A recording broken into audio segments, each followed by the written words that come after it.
Live in Western Oregon, this is NBC 16 Today. Good morning and welcome into NBC 16 Today. Lily, it's hump day. We are over the Tuesday hurdle. We are into the second half of the week.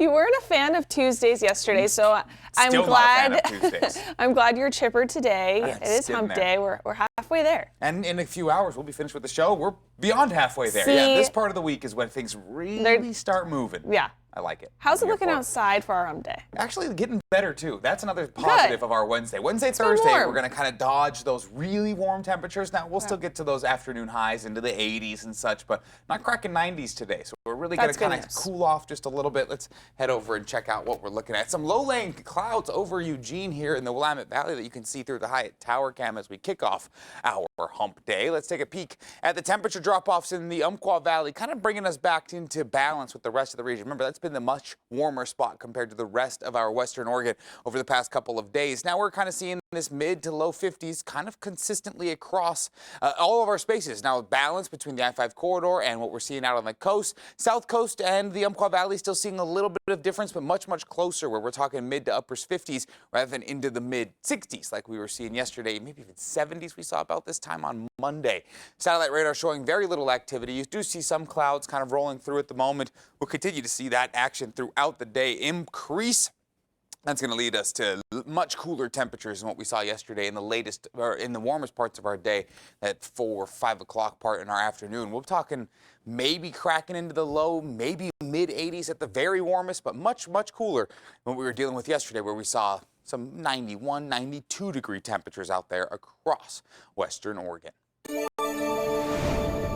This morning, there is new troubling insight from officials in the wake of the catastrophic flooding in Texas Hill Country. Now, for the first time, officials are sharing the number of those presumed to be missing. More than 170 across the flood zone, 161 in Kirk County. Jay Gray has been on the ground there for days and joins us with a closer look, as well as what comes next for survivors.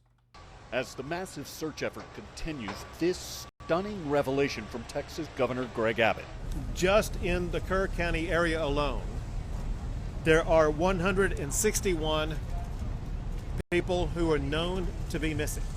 More than 170 unaccounted for across the entire flood zone.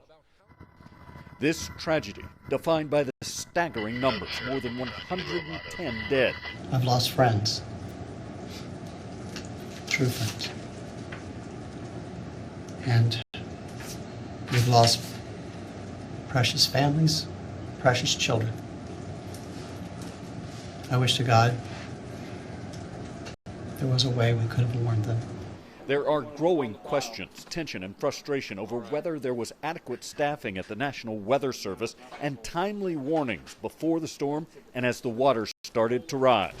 There is no debate about how difficult the cleanup and recovery here will be, or how vital volunteers are as that process begins. But we had 33 angels show up on Sunday, out of nowhere. Gutting his flood-ravaged home, cutting away soaked sheetrock, clearing out the waterlogged remnants of his life before the storm. It's just, totally different aspect of volunteering and paying it forward. I don't know where people show up, just wanting to help. That's just amazing. An effort many consider a responsibility and privilege. Just to be Texans and just coming together and doing what we need to do. With this part of Texas battered and hurting. Yeah, and this really just the start of what's sure to be a difficult recovery, and many here are going to need a lot of help along the way. Jay Gray, NBC News, Kerrville. Coming up this morning on Today, continuing coverage from Kerr County as the death toll surpasses 110. The number of people missing exceeds 170. Stay with us for the Today Show this morning on the latest developments on the Texas flood, starting at 7 a.m. That's right here on NBC 16. The victims of the floods in Central Texas need your help. Sinclair and the Salvation Army are joining forces for Sinclair Cares Texas Tragedy Relief. The Salvation Army is providing hot meals, hydration, hygiene supplies, shelter, and other support to survivors and first responders. Monetary donations are needed and greatly appreciated. 100% of your donation goes directly to Texas flood relief efforts. To get started, scan the QR code on your screen or go to sinclaircares.com. Thank you for your support and generosity. ICE! ICE! ICE! ICE! ICE! Protesters gathered outside of the Eugene Federal Building once again, chanting against deportations and demanding transparency from both immigration and custom enforcement and city leaders. The demonstration held yesterday afternoon was organized by immigration rights advocates and members of Lane County Immigration Defense Network. Protesters lined the sidewalk in front of the federal building where ICE's local field office is located. An organizer says they're showing immigrants in the community that they have support, and they want to speak up against what they describe as secret and inhumane detainments at the ICE office in Eugene. They also criticized city leadership and their alleged silence and accused Eugene Police Department of working too closely with ICE last week. EPD has reaffirmed its commitment to the state's sanctuary laws, prohibiting them from assisting or interfering in ICE actions or in our community. Protesters say they plan to continue organizing and gathering outside of ICE's building as agents transport detained immigrants ahead of their deportations.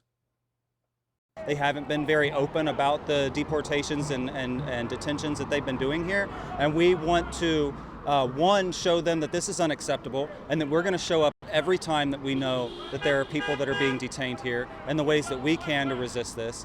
And also to show our community members, to expose them to this in real life and show them that there are ICE officers in our community that are deporting and kidnapping people from this building. A local immigration lawyer told us last week that she has repeatedly been blocked from accompanying her clients during check-in appointments, only for them to be detained and transported to the Northwest ICE Processing Center in Tacoma, Washington, a practice she says violates constitutional due process protections.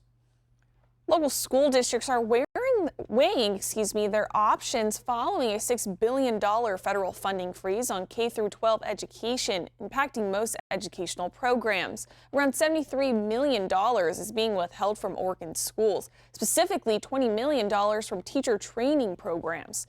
The Eugene 4J district says it's weighing its options, but doesn't plan to put state funding toward programs traditionally funded through federal money. If a school district is going to take funds from its general fund to pay for things that have typically been paid for out of federal dollars, we could be obligated to pay for that with our district general fund off into the future. Bethel School District says $350,000 meant to go toward their training programs has been frozen. Long term, if you disinvest or deinvest in staff, what you're going to end up with are less prepared, less of an ability to meet the needs of our students over time. Other programs impacted include migrant programs, foreign enrichment, and after-school programs. Teachers' positions within Bethel are funded through the state. It is